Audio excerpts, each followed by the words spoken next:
Hey, Ariel, how are you? I'm doing, Dio. How you doing yourself?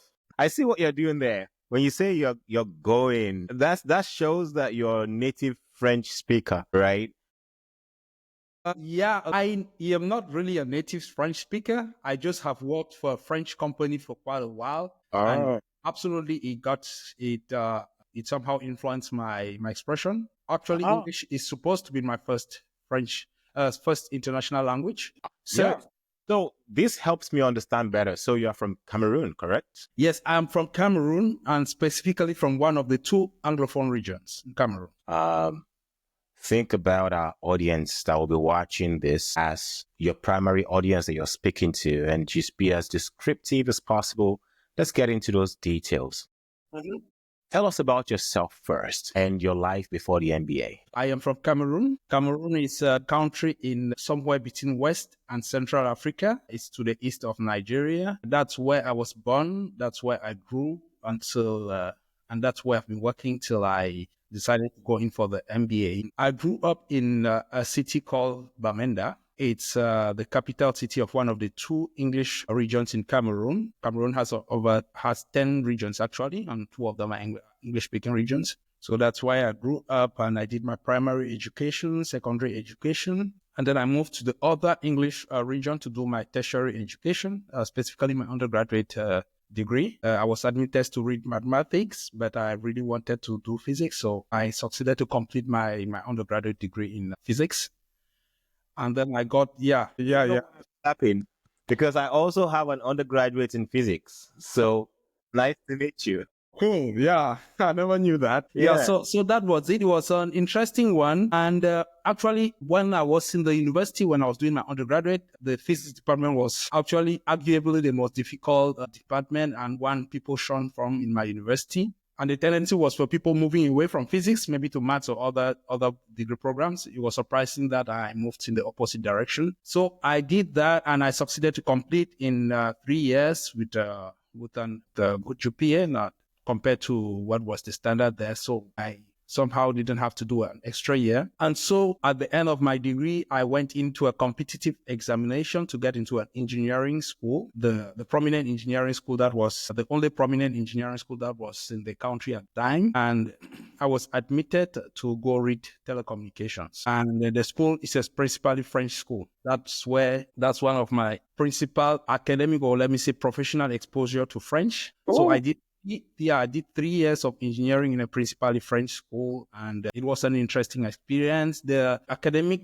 culture in the school was much different from what I had learned from childhood, from years back, since the system I grew up in was mostly Anglo-Saxon. So I did that and I completed the program, luckily, in 3 years. The recommended 3 years needed to complete the program. And then 2 years later, I got admitted into one of the two main telecommunications operators in the country, specifically Orange Cameroon. Oh, okay, Orange. That's Yeah, interesting. the subsidiary of the French telecom giant. So I was really excited because the recruiting in my country was really a tough one. After my engineering degree, it wasn't that easy to get a job. It took me 2 years, but then I got recruited as an access network support engineer, a role that I occupied for approximately, I think, from 2010 to last year, approximately 4 years. And it was quite an interesting experience. I did that for 4 years, and my employer decided to externalize the service where I was working.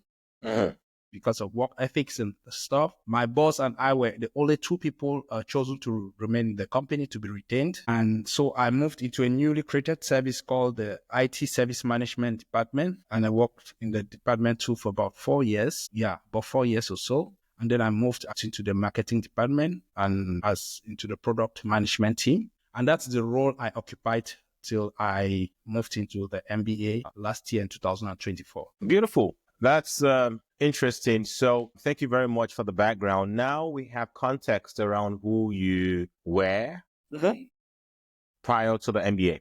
Now let's get straight into it. Talk to me about when you got the admission and when you resumed, everything that happened in between. Talk to us. Okay, so I would be upfront about my MBA journey. I don't know if it is as glamorous as a typical MBA story, but is quite interesting. I wasn't very, very exposed by the time, and going out of the country was not top of my priorities. And so I hesitated a lot for several years about it.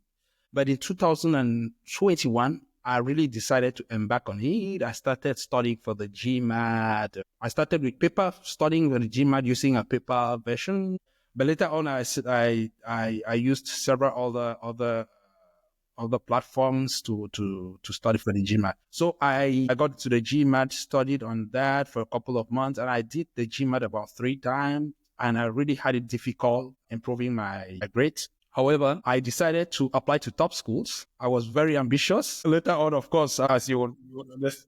Yeah, exactly. So actually, I really had high prospects. I really bought into the idea of I could make it into any school. And I really applied to top schools, Harvard, London Business School, INSEAD, MIT, all these top schools. But got a long story short, I wasn't admitted into any. For obvious reasons, these are very competitive programs, and my professional situation was also quite intense. So I really couldn't commit to the amount of preparation necessary. And also, I really lacked guidance. I succeeded to improve my grades to something acceptable in choosing my schools because, well, considering what challenges I had to be a little bit more strategic about my school. So I applied to a number of other schools, and at the long run, I was admitted just into McCombs. McCombs called me in December to tell me I'd been admitted. I was so excited. Yeah, I was so, was it? Yeah, it was in December. I just couldn't believe it because I was already like losing hopes. The interesting thing about admissions and choosing schools is, the competitiveness of many of these programs. Every school is trying to build a certain class profile. And once you fit into that profile, then you would get a chance. Usually it's not just about maybe you're not good enough. Just maybe they already have someone who has a similar type of profile.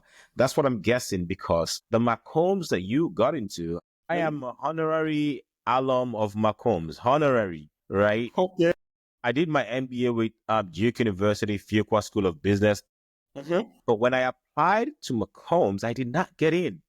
I did not. That's interesting. Yeah, it's interesting. I did not get in. Matter of fact, when I started applying, McCombs was top of mind. So after graduating, I got an opportunity to come and be a guest speaker for the MBA students who were looking to take a trip to Africa.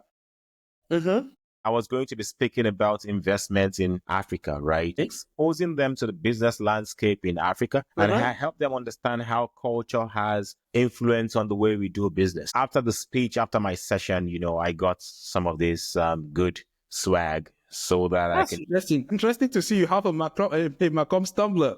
Yes, I got a big bag of gifts from McCombs, very, very generous of them. And this was one of the things that I had in there. I had 2 of this. In fact, I have 2 of this in my house. So that's how I got it. Let's go straight now to the visa challenges. How did that start? Talk to us about your first visa interview, and let's begin to track that down through to when you got the visa eventually. So I never really thought of challenges such as things about funding and visa challenges. Critical elements to always consider. I never thought of that. I never had anybody talk to me. I just knew, okay, I should spend as much time in preparations for admissions. And after admissions, almost everything after will be automatic, because what I learned from there, what I learned before then was the MBA is such a big stuff. Once you're admitted into a school, everything is smooth after. Well, I picked my shots just after that. Sure. Go ahead. Yeah. So I got into a number of forums, started to talk with other students. And there was this discussion about preparation for the interviews and possible challenges. And that's when it started to dawn on me that this could be actually something I should really consider. And so when I talked to the friend of mine who had been encouraging me, he eventually was surprised to see how much of a challenge it could be, not just for me, but for other people who had similar challenges. In fact, he was surprised to learn there were people were rejected up to 7 times, something I witnessed in one of my forums. My first interview was in June 2023. It was my first interview. I went for the interview and it started out nicely, but I already was having some anticipation when I saw a number of rejections on the line I stood on, and I started to panic a little. I already had the premonition that this wouldn't turn out well. But well, I just told myself, maybe since I'm an MBA student, it will be okay. I went and they just asked me a couple of questions. I told them about my ambition, why I was going for the MBA. One thing I had not prepared well for was my post-MBA story. I didn't have a very good story about that. My story wasn't very specific. And in retrospect, when I look at it, it wasn't very convincing. So I cut a long story short, I wasn't granted the visa. So that was my first shock. And that's when I knew, okay, now this is serious. This is serious. I decided, okay, I really have to get into this school. I came back to the forum and that's when I was introduced to somebody called Dayo. Everybody I talked to, students who I was connected with in McCombs, and also students who were in the forum I discussed with, that they told me about this guy, Dayo, who is really working with people who are having challenges. So I reached out to Dayo and I was included in a forum. I cannot quite remember what the initial name of that forum was. I think that was where 54 was born. Yeah. That's when we started having interesting discussion sessions, discussing about strategy on what challenges were, how you have to frame your story. You have to be convincing about your finances, the sources of finances, and that you wouldn't be a burden when you arrive at the US. And so I had very interesting discussions on that. Yeah. Immediately after the first interview, I decided to apply for a follow-up just so that I catch up on time, because getting interview slots was a little challenging. So I registered for the next available slot. Well, it was difficult to get one because the next available slot was several months back. So I kept on searching for days every day, and I succeeded to get one in late July, locked it in, and was getting prepared. So following advice I had from lead 54, specifically from Dayo. And just to chip something in here, just in case that there are some people watching this, Africans who are still trying to get into the MBA programs, or international students at all who are trying to get into the MBA program. This is also directed to the program directors, admissions teams, the director of international studies. Beyond all of the regular challenges that they know of, I know that it's surprising to say to them now that finding a date for the visa interview can be a big challenge. Matter of fact, for some people, that's the biggest challenge in this whole value chain. That's right. Find a date. This is not the real interview with the visa officer. This is not, filling forms online. Getting to find a date. Many people are supposed to resume school in a month or 2 months, and they're finding interview slots that are 3 years away, 4 years. It's crazy. It's crazy. So, yeah, so, absolutely. so one thing I say is, some people in this journey, I understand that they follow the lead of the school and the school representatives, but the school representatives themselves do not exactly understand the details of the challenges on ground, which is the reason why they unknowingly tell you that, when are you going for your visa stamping? And when they say things like that, it just makes the students relax and think that, it's just going to be a stamping, right? Not exactly is it preparing them that this is a serious part of the journey, actually. A serious part of the journey, and it's actually easier to get water out of a rock than to get a visa interview date. So if you're listening to this and you're just thinking about getting on the journey, or the admissions officer and the person who is representing international students, I think it may be necessary for schools to change their strategy and begin to find a way to research every year and understand what the unique challenges are, so that you can put that all into your strategy as you begin to think about how to bring in international students, because international students from different countries will have different challenges, and we need to be able to ensure that we step up to those challenges as long as we want to have a diverse class profile like we always plan to. Let's go back to you trying to get just to follow up, just before you move on, just to follow up on what you just said. Actually, as you said, different countries have specifics. And for example, with respect to my country, I'll just give you a perspective. In fact, the impact of my specific visa challenges still live up to me right in the MBA program. First of all, I want to believe school authorities are becoming a little bit more aware over the years with sensitizations from organizations like the League 54 and similar organizations, and also from students' experiences. I want to believe they are becoming more aware. In fact, after my first visa challenge, following up on advice I had, I succeeded to even negotiate to get more scholarship, much more scholarship than I initially was offered. And shout outs to McCombs for that. Yeah. McCombs did a great one. Honestly, I'm very grateful to them for that. It really lifted up a great part of the burden for me. Now, with respect to my visa issues, actually, I was admitted this semester to go on a trip to Europe for study abroad opportunity in Sweden. I had to cancel it because my country, the US, offers visas just for 6 months for my country. Oh. And there's a high risk with the present atmosphere. There's a high risk of me being stranded if I move out. Oh. After a long struggle thinking about it, I had to cancel that opportunity. That's how challenging it is. Not just admission to the program. There are other opportunities like study abroad and stuff that could be impacted by that. Yeah, that's news to me. I thought, because Nigerians get 2 years, I thought like Nigerians had like the lowest of the, wow. This is news. All right, let's go ahead.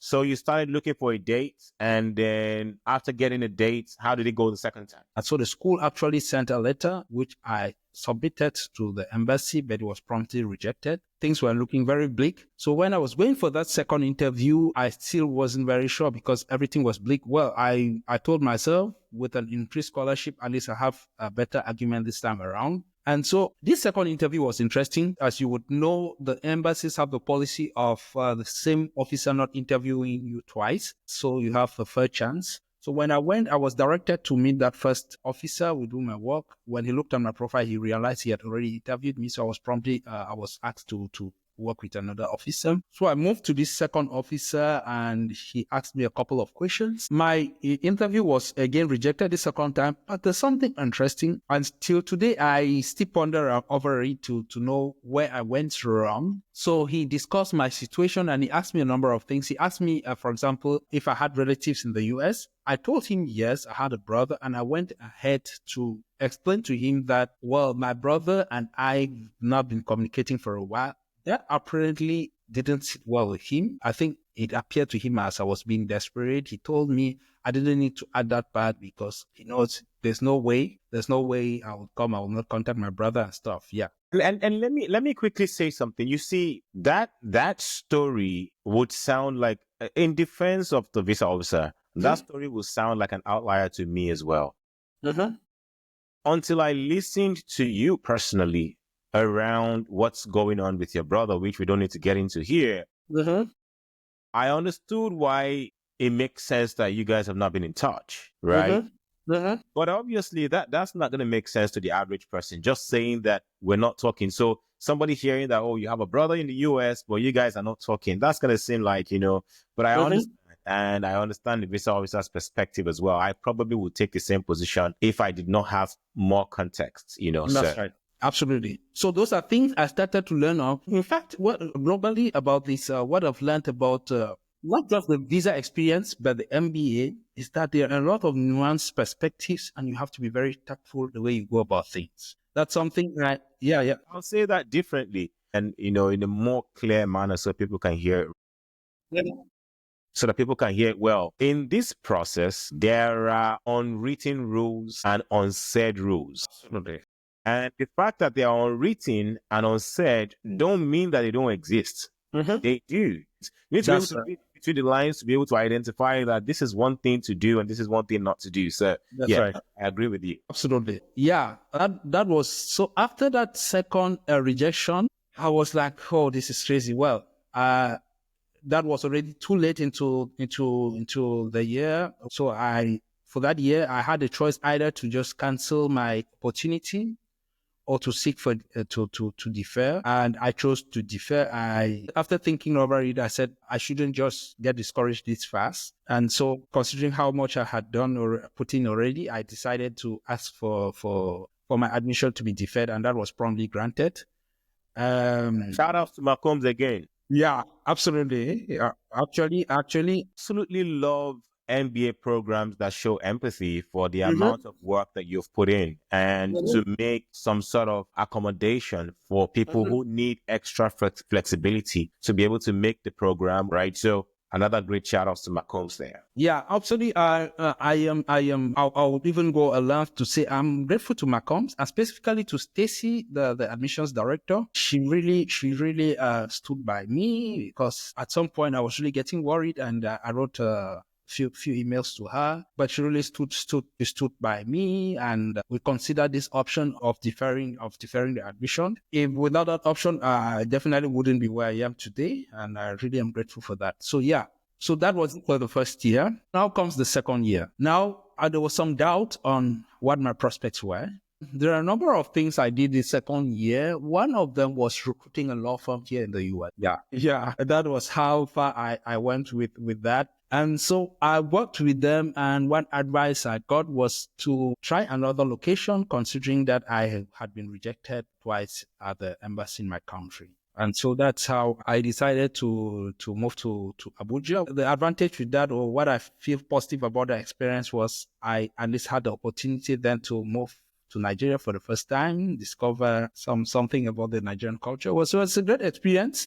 And discover the Nigerian jollof. Yeah. Definitely. I met a number of new people in Nigeria culture. I saw a lot of similarities between the Nigerian culture and Cameroonian culture, but I also saw things that were specific to Nigeria. It was a great opportunity. It's true, it was just in Abuja, and I learned, well, it's the capital and it's a little different from other places in Nigeria, Lagos and the rest. So yeah, I spent a week there. I did my interview. This time it was the first time I was interviewed by a black guy. Well, I wasn't granted the admissions. I tried to put my story a little bit more convincing, but I didn't get it. So that was my third rejection, and things were getting bleak. So what happened is, when I brought back my story to Lead 54, I really had a tailored advice on how to move forward. And in parallel to that, I also recruited a firm of former visa officers. I also worked with them. That's just to tell you how much I put into this, and just to give you a perspective. Visa.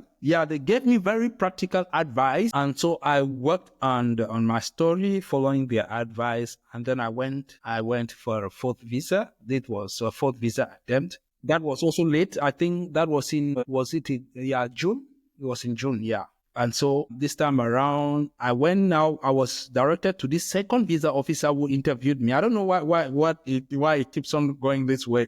At any time, those at the embassy would always direct me to my former interviewer. So I went to the person who interviewed me the second time, and he transferred me to a much younger visa interviewer. And things ran so smoothly. This fourth attempt, that's when I got the visa finally. But I was surprised how things went smoothly. I was like, what's happening? The guy was very friendly. He even asked me about Fuqua. He asked me, you didn't get Fuqua, or were you really admitted to Fuqua? I said, no, Fuqua was not one of the schools. So he asked me the schools I applied to. I told him, and from the discussion I had with him, I think he was aware of most of the visa challenges people are having. And I think that's something interesting. Some of these visa officers know of these challenges. They understand, they empathize. And so he asked me a few questions about my present situations and what my plans were. And I explained it to him, and he gave me my visa. Actually, when he told me, he even fumbled. He was like, which visa? He almost gave me a wrong sheet or something. And at the moment, honestly, I had some gastritis, some gastric expressions, because the emotions that rushed through me in that moment, I was like, I'm looking and I was almost like losing hope. And I was just telling myself, this is just one last chance. And then let's see, maybe I'll explore Europe or something. So when he told me, okay, I'll be giving you a visa, I was like dumbfounded for a few seconds. Yeah. So that's it. I hope I didn't ramble a lot, but that's it. For my Beautiful. Thank you very much for sharing your story. Uh-huh. 2 questions I want to ask as we wrap up here. How did you deal with the emotions? Not at the embassy, because everything you've told us now is either at the embassy or, tell me about how things went at home, back in the office, thinking that your dream was about to be snatched from you. It's a tense atmosphere at the office. I wouldn't want to go into a lot of details. Let me be clear. There are a lot of people who are currently in that position. And as you respond to this question, I want you to speak directly at them. It was an interesting one. Just to paint you an image, my family and I would all live in the same city. I work in the Douala, the commercial city. Our family lives back in the hometown, Bamenda, which presently is going through a very bloody conflict. And so there are a number of factors about that made me decide to really approach this on my own. So if I'm to give advice, depending on what their situations are, you might want to lean in on the emotional support from family and friends. If you have trusted people you can lean on, that's something I didn't count a lot on because of my specific situations, but with people I discuss with and stuff, family support is very pivotal, very important if it's something you can consider. And I also remember that you were introduced to one of the Cameroonian godfathers in getting his name, hitting him even after you got to McCombs. Yeah. So yes, there was this Cameroonian guy. I was introduced by Dayo, who works here in the US in a prominent firm. I was introduced to him by Dayo, who is the founder of Lead 54. Yeah, and that was a great one. Actually, this guy was very nice, as you will learn. He traveled to Cameroon and he tried to meet with me. Unfortunately, schedules didn't allow for that, but he gave me a lot of perspectives on how to go about the visa issues and a lot of advice. So when I finally got my visa, I informed him. I reached out to him promptly. Something interesting, that guy helped me to integrate here in Austin. When I came in Austin, he lived here in Austin. He went as far as helping me even do my initial groceries to stuff up to get my apartment running. So thanks to this introduction, I've gotten to visit him a couple of times. His wife is even from my tribe, and that's how life is. That's something. Learn also about networking. Networking is very important. Treasure networking opportunities, meeting people was a really great one. And thank you for that, Ayo. Sure, no problem. This when people are dealing with visa rejections in our community, what we do is look for something that can be a source of light, something that can keep you going in the meantime. Some people had made the mistake of quitting their jobs before going for visa interviews, and some people are just depressed. So we have a large, number of members in Nigeria where we're able to host them to luxury dinners and things like that, just to, give them that ray of light and hope. Yeah. But for you, I think it was just about 2 or 3 of you that were from Cameroon at the time. And for you, I had to look for a way to individualize the support, which is the reason why I looked for a way to, connect you to someone amazing who I'm not mentioning his name, but was very, very, very helpful in ensuring that your mental well-being was... Talking about community support, actually, even emotional support, there was a lot of emotional support from the Elite 54 community, to be honest, because when it was really difficult, I had a lot of calls. In fact, I cannot just imagine. I had a lot of calls from members of Elite 54 encouraging me And even when I finally got the visas, I got a lot of congratulations from Lead 54. So my immediate community support was from Lead 54, and it was very supportive. They stood by me, get me advice, had sessions, one-on-one sessions, working on my story and stuff. So, and Yes. that was very, very vital. My last question to you now.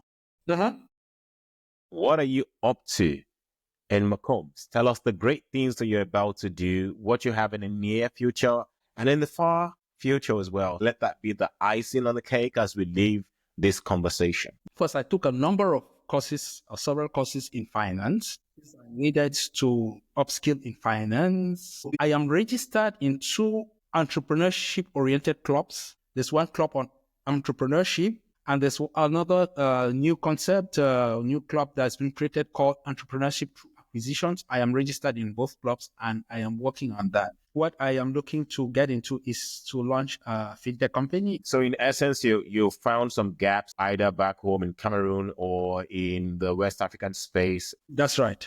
That's interesting. That's beautiful. Thank you very much. I'd like to see your McCombs shirt again. Yeah. Beautiful. Congratulations. Thank you. And thank you for the support and help. Definitely. We'll be looking forward to reading more about the great things that you will be doing from here. And it's been a pleasure speaking with you. Thank you very much and have a wonderful evening. Yeah. Thank you. Thank you, Dave. Bye now.